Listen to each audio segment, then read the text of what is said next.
Nick Sirianni says the game plan for his undefeated Eagles on Sunday: account for Micah Parsons on every single play.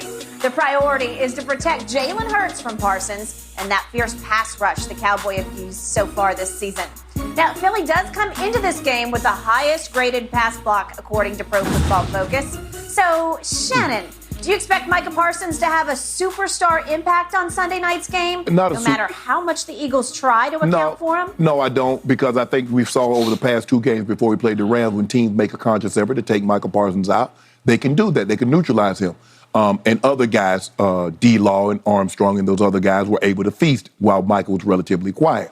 The thing is with the Rams offensive line isn't very good. So even if you try to take Micah away, you can't, because you're not very good to begin with. Jen and Reed said that Philly has the number one pass blocking offensive line, and Lane Johnson is the number one pass blocking right tackle. So it should make for a very interesting matchup. Yep. Because if I slide the protection, I believe Lane Johnson should be able to take care of D-Law on his own, and then we can double Michael Parsons and single up some of the other guys and that way. So it's going to be a challenge, and this is what the great players do. Great players find ways to make plays, even when other teams try to neutralize them. You go into the game, Micah knows now he's built up this reputation. Yep. They're trying to take me away. Mm-hmm. Everybody goes in there, and when they draw it up, Skip, they put it up there on the thing, they number 11, and they circle it. We got to neutralize him. Just like they Buffalo, we got to neutralize number 40. You play the Rams, everything starts and stops with number 99. Well, it starts and stops with number 11. We've got to find a way. We have to account for him on every single play. Where is he? What's he playing? It doesn't matter. If he's on the line, off the line, he's in the A, mugging in the A or B. It doesn't matter. We're going to account for him, and then we're going to play football from there. So it's going to be very incumbent that they do that. I don't think they're afraid of Micah Parsons. I think they have a very healthy level of respect, and rightfully so, they should. I agree. To me, Sunday night will be a huge test for either Cooper Rush or Dak Prescott getting thrown into the fire at 5-0 Philly. I think it'll be an even huger test for 11 from heaven, because he is going up against the number one pass block graded offensive line. It's veteran, it's savvy, it's nasty. You know why it's so good? Because they can run the ball so well. Okay. So that's guess what? Big part of it. And I'm going to be objective about my guy, Micah, but he got his first 2 sacks against a Brady offensive line in the opener that featured 2 new starters, one a rookie at left guard, one a guy, second-year player, who had never played center in his life, not at Notre Dame, not in high school, not anywhere. So you had a little advantage because they were new to it, and their unity wasn't in place yet. You could find some creases. He split them a couple times up the middle, where he got to Brady that way. Then his next 2 sacks come against Joe Burrow. Completely revamped offensive line, and they're still struggling, right? Yes. Okay, and then he gets 2 more sacks against Matt Stafford's offensive line that is just flat bad. Bad. It's just... They're terrible. They're worse than Cincinnati, not saying something. It's decimated. It's all new in different spots. It's a mess right now. They better call Andrew Whitworth out of retirement. I'm sure they've tried. I think Dallas tried to call him out of retirement when Tyron Smith went down. That's what he acknowledged on Amazon Prime on a Thursday night. But my point is, now, here we go. This is for the division lead. This is it, where you get the leg up on the Philadelphia Eagles, your new arch rival, biggest threat in the division. Can you take this game over? Can you wreck this game when obviously Sirianni is not saying anything but Captain Obvious? I mean, yeah, we're going to account for him on every play.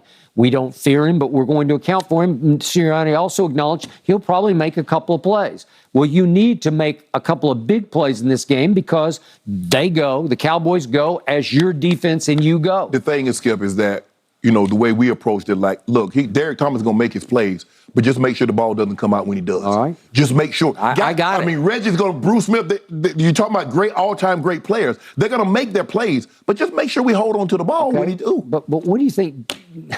What do you think offensive coordinators said in their meetings ahead of an LT game, as in Lawrence Taylor? Well, what do you think they were saying?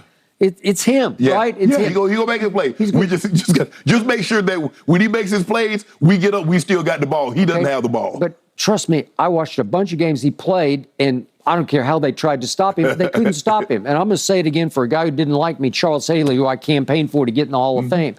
You could not block him. I saw 1,000 games with Charles Haley double blocked. They could not stop him. He was so explosive, so bendy, so bull rushy. He had all the moves. He was Micah before Micah. He had all this. Right. You just couldn't keep him away from the quarterback. He was going to make the quarterback uncomfortable on almost every play. Yep. Okay, that's got to be Micah's next level. He's still just a second-year player. He's still 23 years of age. This is a huge test because this is the time to rise and shine. Right. This is Sunday Night Football, all the marbles, right? Here we go. Like you say, he's only in his second year. Once he gets the nuances of pass rushing, and that's the next step. He has everything. He has power. He has speed. He has the bendability. But it's the nuances to understand the leg placement and where the guy's vulnerable and the weak and the snap count and being able and not to go when it says the ball is up. That when the center starts to move, I move. Yep. That's what DT anticipation, Von Miller, those guys anticipation of that snap. Yeah, now you gonna get them to jump off sides. We hard caught DT a couple. We get it. We can get it rested. So we got him to jump. Yeah. But he was anticipating that count, and that's what you got to do. You got to be able to anticipate. And when that center starts to move, I'm moving too. And the tackles never get out their stance, and I'm around them. I loved it that Micah sucked it up with his groin pull or tweak, and he came in and he wrecked the game. Yeah. And I told you I thought he took the lead in Defensive Player of the Year just off that performance late in the game. And I think he's now the odds-on favorite to win Defensive Player of the Year. This is it. Yeah. This is a money game. Oh, you might be nicked a little bit, but when you know it's blood in the water. Yep. And you know the Rams bad. Skip, he'd have felt really bad. As bad. He see this offensive line on tape. As bad as they are, I ain't get one sack. Yep. I ain't get one sack against these sorry rascals. Yep, that's it. Well, these rascals aren't sorry. No. Now the left tackle was out. He missed last week. We'll see if he's able to come back. Yep. He's really good. He's a mountain of a man. He's 6'8". Yeah, they're really good. He's huge. Guys, this divisional matchup, it might be early on in the season, only week 6, but we know this could have big ramifications down the line at the end of the season. All right, still to come, how much are the Lakers going to need LeBron tonight, Shannon? Let's get your opinion. That's next.